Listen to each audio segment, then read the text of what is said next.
Magpies like shiny things. They'll land on your windowsill. They'll steal rings and necklaces off your desk. They'll use it to feather their nest. They'll also steal tinsel off your Christmas tree. Tonight, I'll be sharing superstitions about jewelry and a short history of wedding rings. It is really quite fascinating. Did you know that Romans used pig entrails to find a propitious wedding date? Did you know that diamonds were thought to be splinters from falling stars or tears of the gods? And Romans wore diamonds in amulets and on their armor to protect them and give them courage.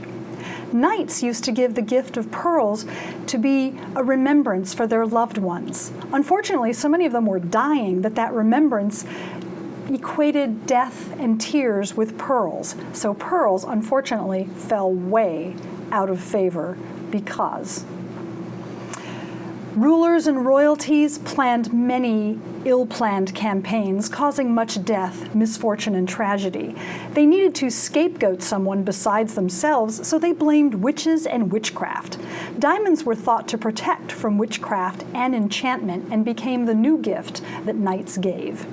In medieval times, ladies were said to mostly go insane when their men were traveling. Diamonds at the time were thought to clarify the mind, so the men started giving the gift of diamonds to ward off insanity to their wives or girlfriends, or both.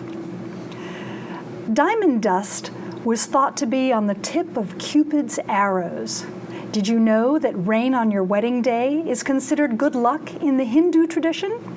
And if you have a sapphire in your wedding ring, long time ago, that signified marital happiness for life.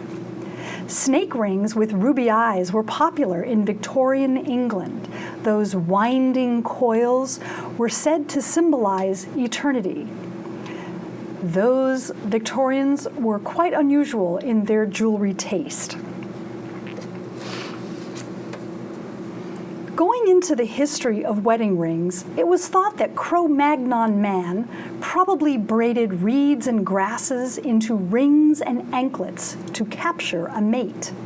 Old shells with holes in them have been found with sinew in old Cro-Magnon sites, suggesting necklaces. In the 2800 BCs, the Egyptians wore their wedding rings on the fourth finger of the left hand. They thought that a vein went straight to the heart. They called it the vena amoris, or vein of love. That started the tradition of wearing wedding rings on that finger.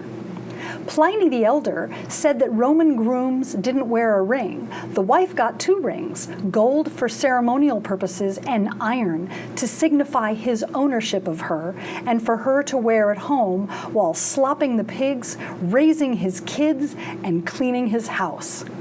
In Asia and Middle East, during that same time, sultans and sheikhs were rich with extra money, and they expressed their wealth by buying more and more girls and women to be their multiple wives.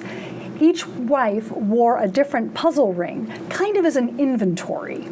Bishop Durant stopped the heathenish symbolism used on rings and said that the wedding ring was a symbol of the union of the heart, and couldn't talk about tree gods and such like. In the United Kingdom, it was so important to marry that poor men rented rings for the ceremony. Some Jewish jewelers made fanciful castles and temple rings, 1 to 2 inches tall. Some small towns pooled their money and bought one so that each couple in the town would get married and the bride would use that same ring for the ceremony and then wear a plain gold band afterwards. The first recorded use of an engagement ring was the ring from Archduke Maximilian to Mary of Burgundy. She was 2 years old, theoretically, at the time. The ring had flat diamond spelling the letter M. The tradition was continued by royalty and the middle class thereafter. The posy rings were very popular in England. They were engraved with flowers and flowery sayings, and they were symbols of love. Romantic, friendship, and parental love were all welcome with posy rings. The Puritans, however, did not like all these fripperies, and they would give their wife a thimble. How very useful of them. However, their wives got the last laugh. They cut the top off and wore it as a wedding ring. Those Puritans. Regard rings were very popular with the so sentimental Victorians. This was a ring where the first letter of each gemstone was used to spell out a word, and the words were always very romantic and full of love.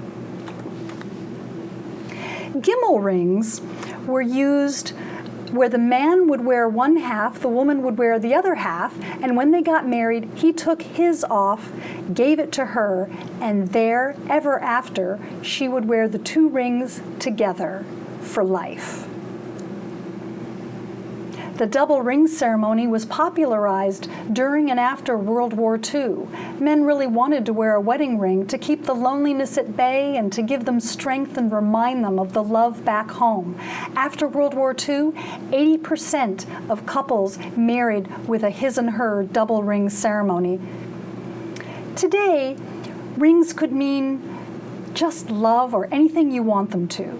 Through history, they could mean ownership, inventory, friendship, or love beyond this life. The next time you give a ring, give it with a message. You are part of the historical arc of giving of rings.